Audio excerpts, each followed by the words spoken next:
Hey everyone, welcome back to another video. So today we are going to do some work on the Mark IV. And if you guys saw at the end of the last video, I finally showed off the MazFab carbon drag wing that I bought for the Mark IV. So it's flipped upside down right now, but you get the general idea of what it's like. You can see kind of this cool, almost lattice type structure that is on the bottom side of it to add a little bit of rigidity to the carbon sheet, as well as all of the bracketry and everything else that goes into this. And Chris did a phenomenal job with the design on these things, and it is just an absolutely beautiful piece. So I guess let's rewind a little bit, and before we get into actually installing this, let's go on the trip down to MazFab and see what it was like to go pick this thing up.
A quick little jaunt down to my friend Chris at MazFab's place, and as you guys can, I'm sure, tell at this point in time, I picked up a carbon drag wing for the Mark IV.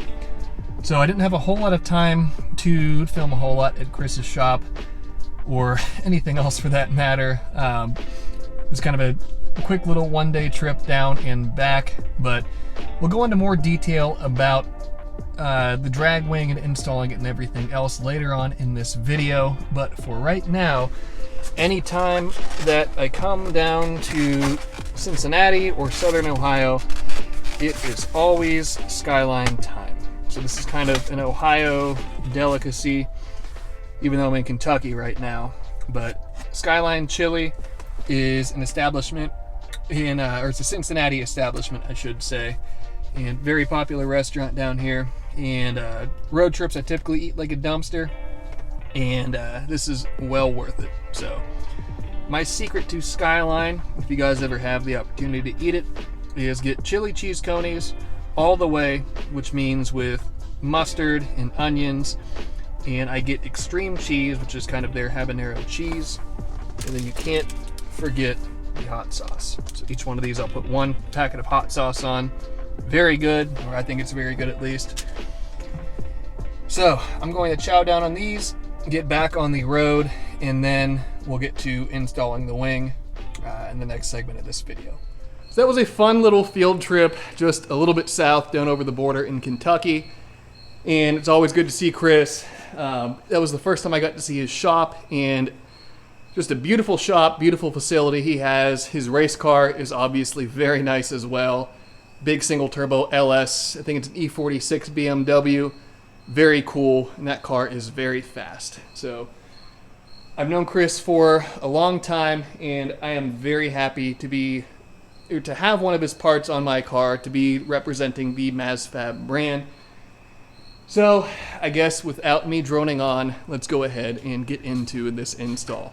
So with this installation, I'm going to do quite a bit of staging over here on my white table before we move the wing over to the car and start figuring out getting it fastened on there. So the first thing that we need to do is to put the wicker in place. That's this piece right here, and it serves two purposes. A, you can see that it has a bit of a radius to it, and that helps to give this whole wing that little bit of a curve that fits the backside of a Mark IV Supra. As you can see, if we look from the back here, and even with the tape, you can see that it has a bit of an arched shape to it, rather than being a flat trunk lid like a Fox body or a 240SX or something like that. So the wicker will help to put that initial form into it, and it also serves as the foundation for downforce on this. So the taller that the wicker is, meaning, granted this wing is upside down, but the farther that it sticks down from this perspective off of the actual surface of the wing, the more air it's going to grab and the harder it's going to push the back of the car down. So I have just the standard wicker that Chris sends out with these, and we're going to try that first, see how it works, and if I need a larger wicker in the future, I can always contact him for it and get squared away that way. So what I'll do now that I have my tools here is come in and go sequentially across the wing and get all these fasteners put in place. And I have my blue Loctite right here. I'll put a little bit of those on all these fasteners. So a little bit, not a lot. Stupid finger. But being that this is upside down, we need to flip the wicker upside down, and we'll go ahead and install all of these. As I'm going through and installing these fasteners, you can see that the path of the wicker obviously does not match the path of the wing currently. So as I'm doing this, I'll need to go through and bend everything or form it a little bit as I'm going through to make the wing body match the wicker and to put that initial curve into it. So nothing too crazy. All of this bends and moves very nicely, but just something to keep in mind if you are installing one of these wings or a wing like this on your car. You may need to do a little bit of hand shaping and hand holding just to get everything in place where it needs to be.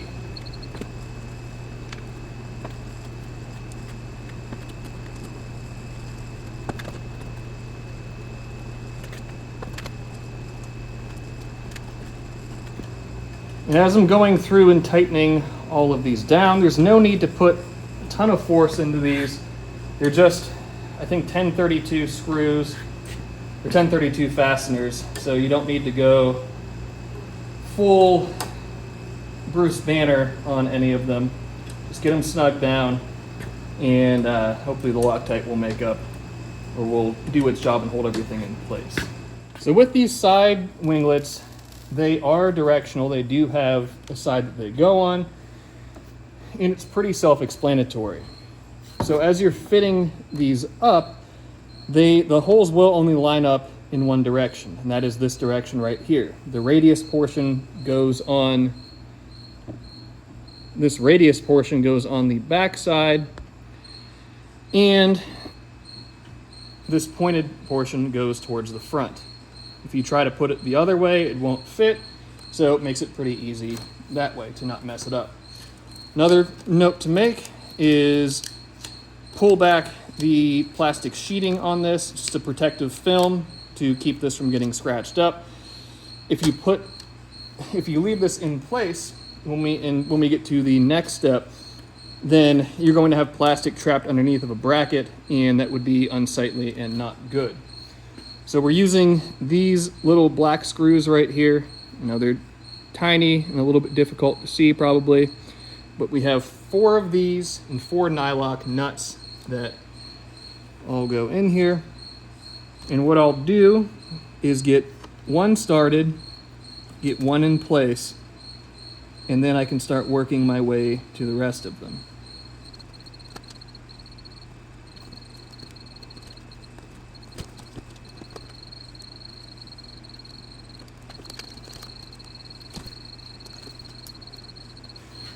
So now that I have all 4 of the fasteners in place, I can go ahead and secure these 4 down in their homes and all of that. And I am going to use my little impact. If you are confident in your trigger finger on one of these, you could probably use it with no issue. If you are not confident, I would recommend just doing it by hand with hand tools, so that way you don't end up breaking one of these screws.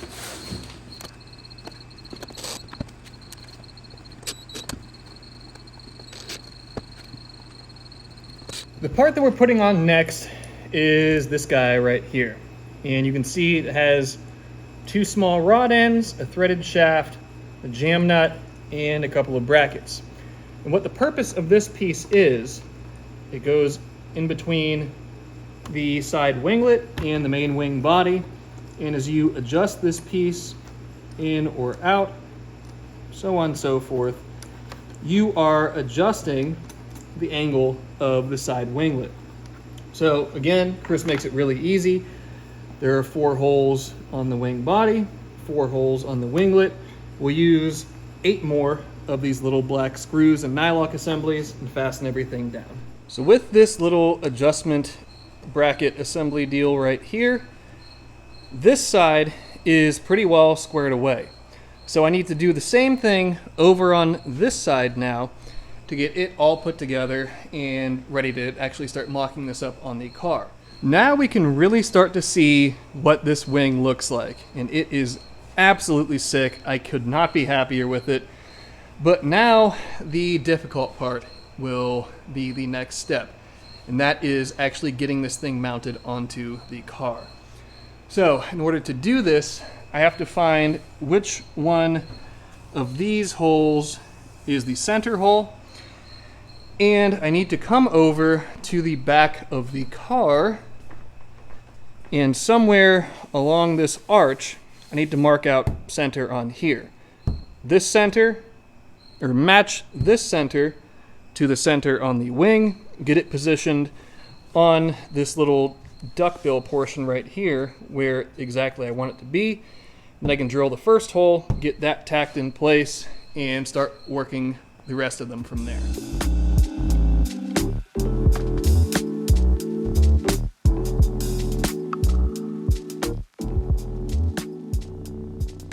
Well, back here, I laid all this tape down at the beginning of the video so don't scuff up the hatch. You can see I marked my center line out right here, and I based that center line off of this third brake light, as I figured that would be centered in the hatch, and this is right around 1 foot long.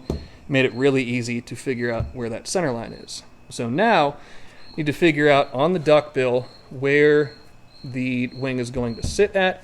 And we have the man, the myth, the legend, Dave over here again. And he's going to help me get this at least initially lined up so I can drill the first hole for the center hole on the wing, get all that set in place, then I can start walking out drill holes from here.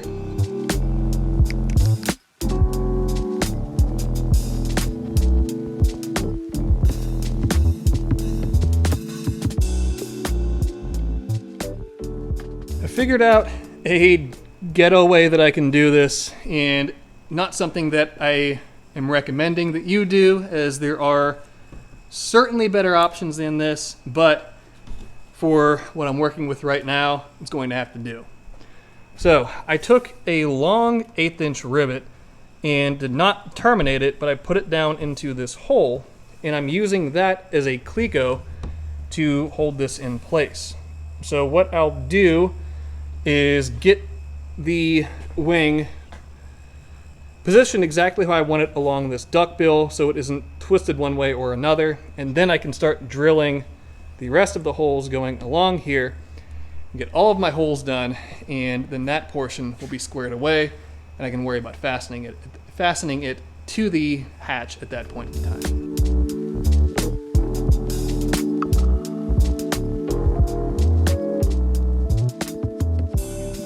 Well, I got all of my rivet clecos in place right now. I drilled 2 holes for these larger fasteners on the side, and I went ahead and placed an order for black rivets, black fasteners, so on and so forth.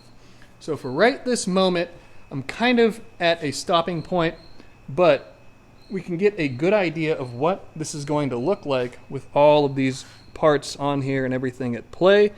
It looks really cool. I'm really excited about this, and I can't wait to continue with it in the next day or so. Well, we're ready to move forward with the wing installation. And that is courtesy of these couple of rivet kits and these fasteners. So I bought two different style rivets. These over here are wide flange. You can see how large that diameter is on the actual rivet flange, the rivet head. These ones here are smaller head, and I've already tested, and I can use these large flange rivets, so that's what I'm going to do, just for a little bit of additional surface area to hold all these things down. So now I can come in, pull all of my Cleco rivets out, pull the tape up, clean everything up, and then put this wing down on here, get it fastened down, and then we can move on to everything that happens on the lower side of it.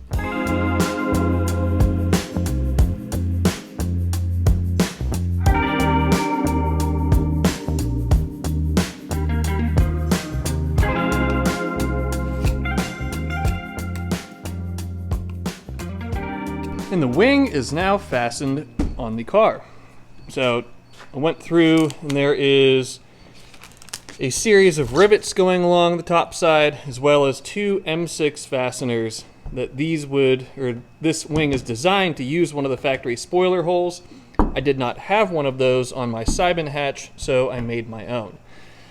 So now, between the radius of the wing and Chris's really good aluminum substructure, this thing is pretty solid on there, but not solid enough. So that is where all of this stuff comes into play. So these are the 4 struts and the 4 mounting plates that will tie the backside of the wing to the bumper. So this is pretty self-explanatory and pretty straightforward. These rods, they connect to these little eyelets on the bottom side of the wing, like such, and then they will come over and go to the mounting plates that will be mounted on the bumper itself. So, once again, pretty easy, pretty straightforward. It's just a matter of getting everything marked and located properly, and then it's pretty smooth sailing from there. So I think the way that I'm going to do this is put the strut on the wing, let it roughly hang, let it fold up into place, and I'll see where these mounting plates land on the bumper. And from there, I can mark out, I can drill, get all of that squared away.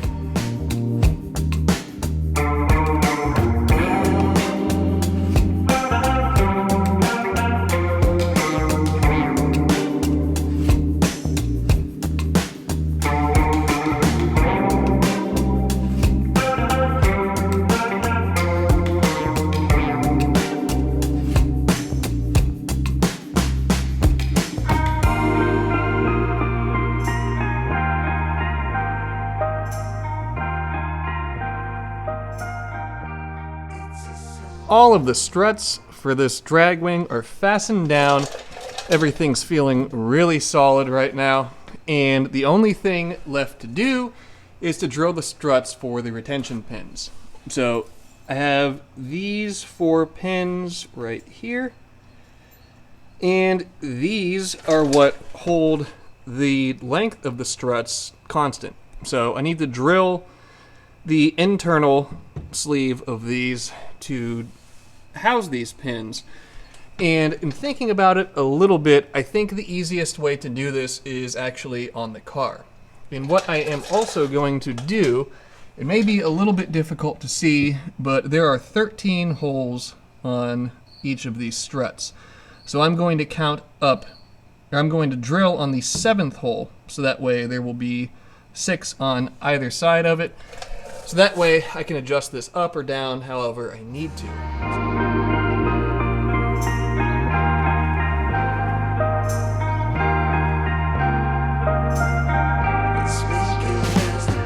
All of the struts are drilled and have their cotter pins in place. Everything is held nicely. And this install is all but complete. However, the most satisfying portion is about to happen right now. So let me put you guys on a tripod and we'll get to that.